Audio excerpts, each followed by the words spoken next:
안녕하세요. JD 부자연구소의 소장 조던입니다. 오늘은 부양책 통과되면 금은 해지용으로 라는 주제로 말씀드리도록 하겠습니다. 2020년 10월 10일 토요일 시황입니다.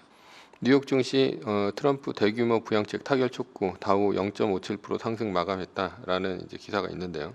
어제 나스닥이 1.39% 올랐고 S&P 500은 0.88% 그리고 다우존스 지수는 0.57% 올랐습니다. 비교적 나스닥이 큰 폭으로 올랐죠. 마이크로소프트가 1.39% 올랐고요. S&P 세일스포스가 마이크로소프트가 2.5%, 그다음에 세일스포스가 2.2% 급등하며 다우지수를 끌어올렸다. 이외에도 이제 애플이나 아마존 모든 기술주들이 다 올랐습니다. 다우지수는 이번 주 3.27% 올랐고요. S&P 500은 3.84%, 나스닥은 4.5% 급등했습니다. 주간 단위로도 이제 큰 폭 상승입니다. 여기서 이제 본인 성향에 따라 배팅을 할 것인지 아니면 이제 안정적으로 갈 것인지는 선택해야 될 시점이 왔습니다. 매뉴얼은 안정적으로 그 돈을 지키는 방법이지 돈을 크게 버는 방법은 아닙니다. 따라서 본인 성향이 남이 오르면 배가 아프다. 뭐 그러면 지금 배팅을 해야 되고요. 떨어지면 너무 괴롭다. 이러면 이제 안정적으로 볼 필요가 있다라는 거죠. 그렇다면 어제는 왜 올랐을까라는 겁니다.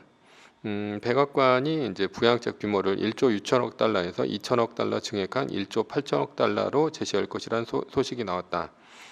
트럼프 대통령은 솔직히 민주당이나 공화당이 제안하는 것보다 더 큰 규모의 부양책을 원한다면서 대규모 부양책을 타결하자고 촉구했다. 트럼프 대통령은 일부 항목의 부양책만 주장하는 데서 극적으로 입장을 선회했다. 현역 대통령인 만큼 진작에 이제 경기 부양책에 올인했어야 했습니다. 선거 직전에 증시 망가지고 대통령 된 예가 거의 없죠. 따라서 미국 증시는 강하게 경기 부양책 통과를 예상하고 배팅에 들어간 것으로 보여요.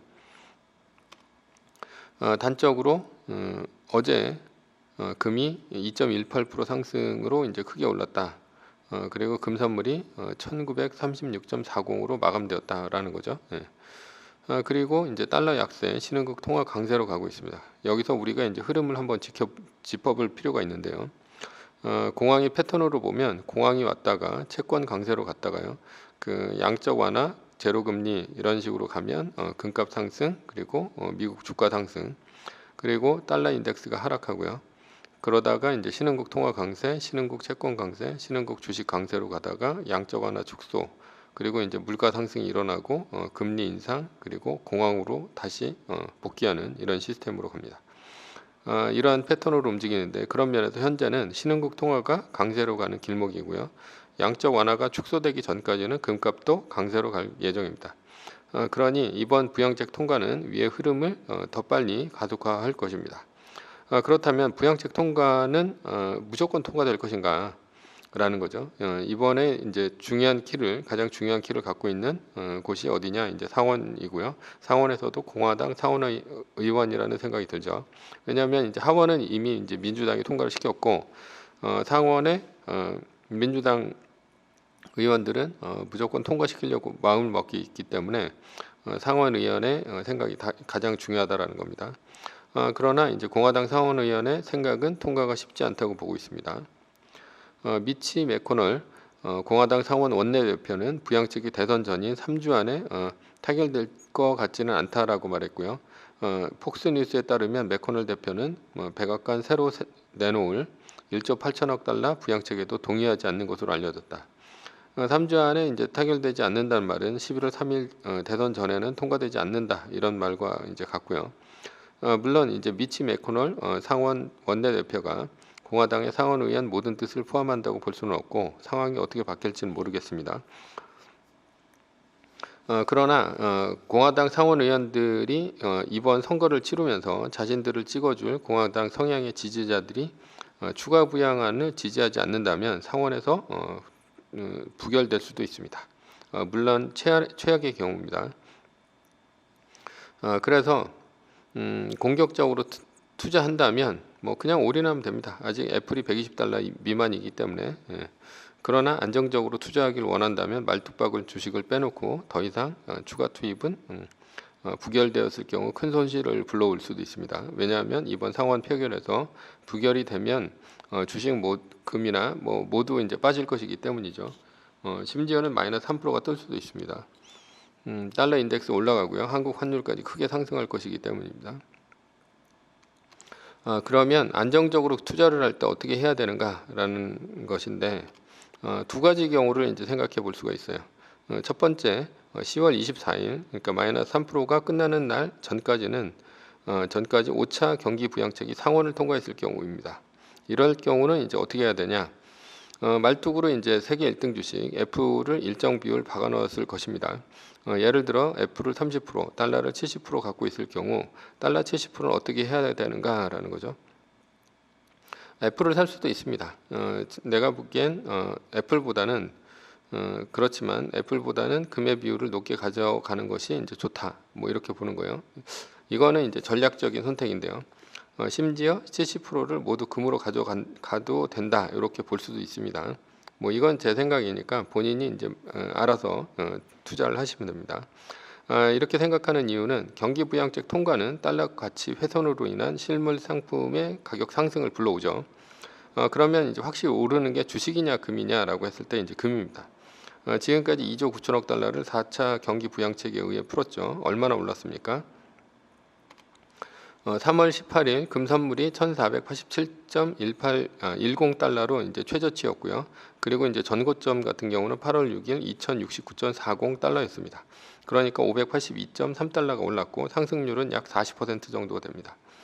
그러면 2조 9천억 달러가 40% 올랐으니까 만약에 2조 달러 가정을 했을 경우 이제 반반으로 했을 경우입니다. 1조 8천억하고 2조 2천억에 그럴 경우는 약 상승률이 28% 정도 상승한다고 볼 수 있습니다. 따라서 경기부양책 이후 금은 2,648달러까지 상승이 가능하다 이렇게 보입니다. 그런데 주식은 이번 달부터 실적 시즌에 돌입하죠. 그러니까 실적이 안 나올 수도 있고 악재가 터질 수도 있다는 얘기죠. 그러나 금은 경기 부양책이 통과됐을 경우는 그런 악재는 거의 없다라고 이제 볼 수 있습니다. 어디서 이제 엄청난 근강이 터지지 않는 한 금은 경기 부양책 통과 후에 우상향한다고 봐야겠죠. 당분간 주식보다는 오를 확률이 높다는 얘기입니다. 무조건 오른다는 얘기는 아니에요. 오를 확률이 높다는 얘기지. 그러니까 일단 금을 사고 주식이 떨어질 때마다 추가로 매입하는 식의 투자가 옳다라고 이제 생각을 한다라는 거죠.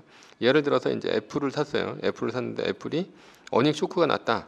그럴 때는 이제 금의 일정 비율을 팔아서 애플을 주워 담는 거죠. 그리고 이제 떨어지는 대로 계속해서 금을 팔아서 애플을 주워 담는 거고 만약에 뭐 애플이 어닝 서프라이즈가 났다고 해도 금도 같이 오를 것이기 때문에 그냥 놔두면 됩니다. 가정이긴 하지만 28% 정도가 상승한다면 만약에 1년 안에 엄청난 상승률이다 이렇게 볼 수 있습니다. 두 번째는 10월 24일 마이너스 3%가 끝나는 날 전까지 5차 경기 부양책이 상원을 통과하지 않았을 경우입니다. 않았을 경우 이제 부결된 경우가 아닙니다. 그때까지 통과되지 않았을 경우는 남은 비율을 주식 사는 것이 맞다고 봅니다. 상원에서 부결될 수도 있으니까 부결된다면 금은 무조건 떨어지겠죠. 뭐 주식도 떨어지겠습니다. 그렇지만 이제 주식 같은 경우는 어닝 시즌에 서프라이즈가 나와서 오를 수도 있고요. 뭐 쇼크가 될 수도 있습니다. 어닝이 불안하다면 이제 분할 매수하면 됩니다. 그러나 주식은 에브리데이 들고 있어야 됩니다. 매뉴얼 상에 의하면 다만 큰 손해를 면하기 위해서 나스닥 마이너스 3% 뜨기 전까지는 그냥 갖고 가는 거예요. 뭐 진짜 안 좋으면 마이너스 3%가 뜨겠죠. 그러면 이제 그때 팔면 됩니다. 그리고 마이너스 3% 기간이 끝났다면 당연히 다시 주식을 사야 됩니다. 어닝 쇼크가 나면 어쩌냐 뭐 이러는데 그냥 마이너스 3% 나지 않는 한 그냥 갖고 가는 게 매뉴얼입니다. 어차피 주식시장은 우리가 예상한 대로 흘러가지도 않고요. 그러니까 우리는 매뉴얼대로 기계적으로 대응하는 게 최선이다 이렇게 볼 수 있습니다. 미세 조정 세 번째 미세 조정이고요. 10월 24일 날 전까지 5차 경기 부양책이 상원을 통과했을 경우 남은 돈으로 금 사자라는 거고 10월 24일 마이너스 3% 끝나는 날 전까지 5차 경기 부양책이 상원을 통과하지 않았을 경우 남은 돈으로 주식 사자라는 겁니다. 매뉴얼은 2020년 9월 23일 마이너스 3%가 떴으니까 달러, 금, TIP, TLT 등을 가져가다가 2020년 10월 24일까지 마이너스 3%가 안 뜨면 1등 주식을 사면 됩니다. 8거래일 상승에도 마이너스 3% 위기가 끝났다고 보면 되고요. 위의 상황은 매뉴얼일 뿐입니다. 따를 사람은 따르고 참고할 사람은 참고하시면 됩니다. 주식을 사고 파는 것에 대한 모든 책임과 이득은 자신에게 있습니다. 전제는 세계 1등 주식은 우상향한다라는 게 이제 전제죠. 오늘은 경기부양책이 통과되면 금은 해지용으로라는 이제 주제로 말씀드렸고요. 후원은 제가 영상을 제작하는데 많은 도움이 됩니다. 하나은행 447-910064-61005 주식회사 JD 부자연구소 감사합니다.